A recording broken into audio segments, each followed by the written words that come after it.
7:46 de la mañana, le doy la bienvenida a este espacio a María Sol Borja, periodista, editora política de GK Ecuador. Gracias por acompañarnos, Sol. Muchas gracias, Liz, por la invitación. No, a ti para sumarte a este análisis. Bueno, hasta el momento Luisa González obtiene el 33.49% y Daniel Noboa el 23.47%. 2 días después de estas elecciones, el Ecuador podrá elegir y quizás tener a la primera mujer presidenta electa en las urnas o al presidente más joven de su historia. ¿Cómo ves tú la proyección para esta segunda vuelta electoral?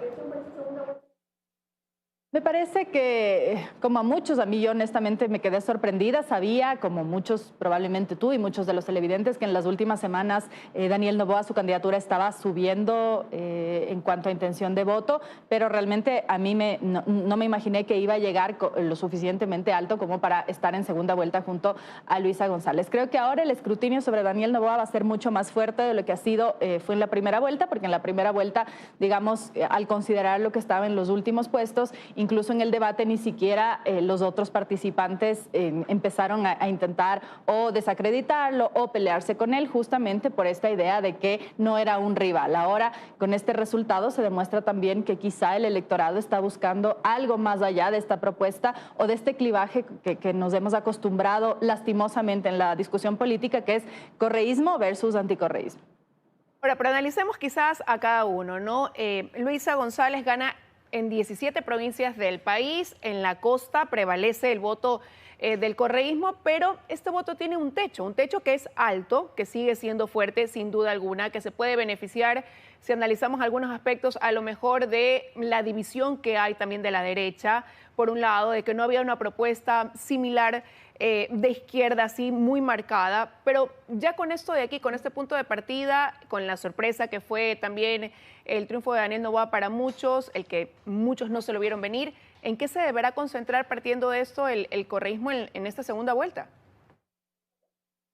A mí me parece que las lecciones que el correísmo debió aprender, debió haberlas ya hecho. No sé si en este momento todavía haya tiempo para igualarse con una candidatura que se ha presentado como una candidatura joven, fresca, poco confrontativa, justamente todo lo opuesto a lo que se ha presentado la candidatura de Luisa González. Acuérdate en los últimos días cómo veíamos a Rafael Correa, Galo Mora y otros militantes, digamos, personas mayores, más de 50, 60 años, tocando la guitarra, con una dificultad de conectar con nuevas generaciones, lo cual probablemente Daniel Noboa, dificultad que él no tenga. Y en ese sentido, hemos visto también ahora, me parece que fue ahora, anoche, Luisa González sonriendo, un mensaje en un video, sonriendo, diciendo primero gracias a Dios, etcétera, intentando cambiar esta postura que había sido durante toda la primera etapa de la campaña como muy tensa, muy rígida, muy vamos a vencer, vamos a volver, los corruptos siempre fueron ellos, que es un mensaje demasiado confrontativo. Entonces quizá en este momento están intentando encontrar un nuevo horizonte para esa campaña, viendo y verificando que aquel que habían llevado hasta este momento no está funcionando, porque si Daniel Noboa es la contraparte, evidentemente hay algo que el correísmo no hizo bien. Además, recordando que ellos advirtieron muchas veces y su parte de su campaña era que van a ganar en primera vuelta. No logran en primera vuelta, les falta bastante para primera vuelta y también podría ser un tropezón enfrentarse a un candidato como Noboa. Ahora, pero Daniel Noboa era el candidato que inicialmente las encuestas no ubicaban en los primeros lugares, sino más bien lo contrario. Él fue avanzando en un camino quizás más silencioso, por eso no fue un blanco de confrontaciones en su momento. Hoy hasta lo que va del conteo se impone su votación en 7 provincias, pero era el candidato más joven, con mucha presencia en redes sociales, sobre todo en TikTok, valiéndose de mucha gente joven también. Él aprovechó mucho ese electorado. Ahora quizás ¿cuál debe ser también su estrategia? ¿A quiénes debe aglutinar? ¿Qué tipo de respaldos deberá sumar de cara al 15 de octubre? A mí me pareció interesante una de las primeras declaraciones que dio Noboa cuando ya se conoció que pasaba segunda vuelta, cuando una periodista le pregunta en esta rueda de prensa si es que va a ser una coalición para enfrentar al correísmo en segunda vuelta, y él responde categóricamente no. Y me llama la atención porque hemos estado acostumbrados más bien a que justamente la respuesta sea así. Si es que, como ocurrió cuando Guillermo Lasso quedó en segunda vuelta, llegaban a segunda vuelta, la respuesta era vamos a ir con todo en contra del correísmo. Y me parece interesante que Noboa haya tomado distancia de esa postura porque le permite también a él ser quien es más allá de Rafael Correa, y eso le permite aglutinar también a un grupo de votantes que no necesariamente tienen en la conciencia ni el gobierno de Rafael Correa, ni lo que hizo o lo que dejó de hacer, ni quienes su militancia, ni quienes son sus simpatizantes o quienes fueron parte de su gobierno. Y allí me parece que también esto que tú mencionabas sobre esta estrategia en redes sociales le permite entrar a un mundo que es paralelo al que se da en los medios tradicionales, en la discusión política tradicional, en la opinión pública tradicional y conocida como un poco más formal. Hay toda una estrategia, todo un mundo paralelo en ese sentido que no necesariamente se mueve por las mismas dinámicas que se podrían mover otros votantes, y probablemente Noboa ha llegado a entenderlo de una u otra manera, porque finalmente puede ser un poco simplista decir solo fue el debate lo que le permitió llegar. Hay una conversación post-debate que se hace con memes, que se hace con canciones, que se hace con contenido en TikTok, que es totalmente diferente al contenido que se discute en otros espacios. Y quizá Noboa pudo entender eso y pudo sintonizar con esta audiencia joven que no tiene como referente ni a Correa ni lo que él significa. Pero la teoría hoy dice, y tú lo acabas de mencionar, que a lo mejor ya ese electorado no se quiere definir por ni anticorreísmo ni correísmo, pero sin embargo, ¿qué lectura hacemos? Construye se ubica hasta ahora en la tercera fuerza política, ¿no? Con la intención de voto. Van a tener un bloque importante en la Asamblea.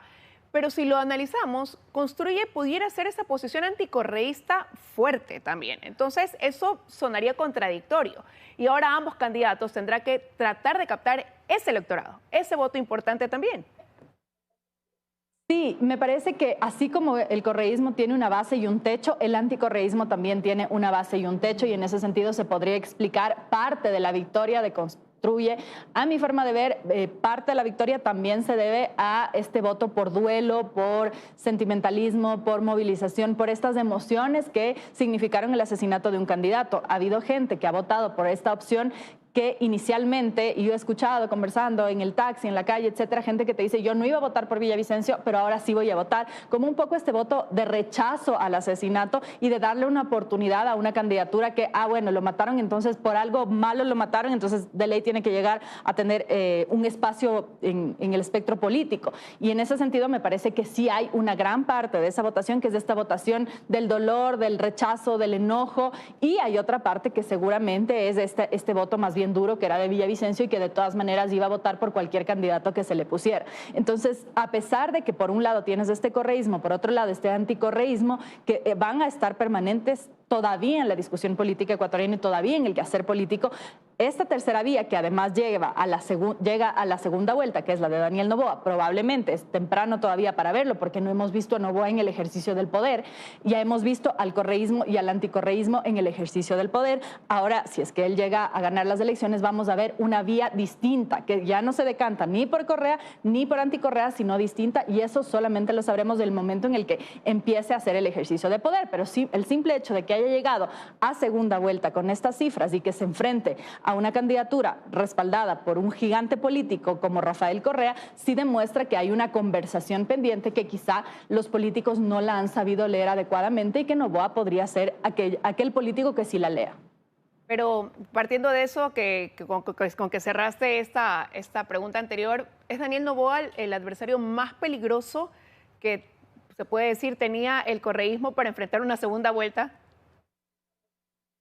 Probablemente. Me parece que la dicotomía que se elige ahí es una dicotomía interesante, que es lo viejo versus lo joven, el pasado versus el futuro, incluso por un tema de edad. Ahora, también tienes ahí la mujer que es Luisa González y que encarna ciertos valores, o pretendió encarnar ciertos valores, que no lo supo administrar de la mejor manera, porque además al presentarse como la lucha de las mujeres, soy una madre soltera, etcétera, pero con posturas en la Asamblea que iban contrarias, por ejemplo, a los derechos de las niñas violadas, con esta postura de autodenominada Provida, que es considerada además por organismos y Corte Interamericana, etcétera, tortura, obligar a una niña violada a dar a luz el hijo de su violador. Entonces se rompe un poco esto que ella quiso aglutinar en algún momento, que es el voto de las mujeres, porque incluso gente de la propia militancia relacionada, cercana a Correa y al correísmo, dijo, no, pues esta mujer no representa ni la búsqueda de derechos de las mujeres, sino termina siendo una extensión de Rafael Correa, que en algún momento ya lo hemos visto,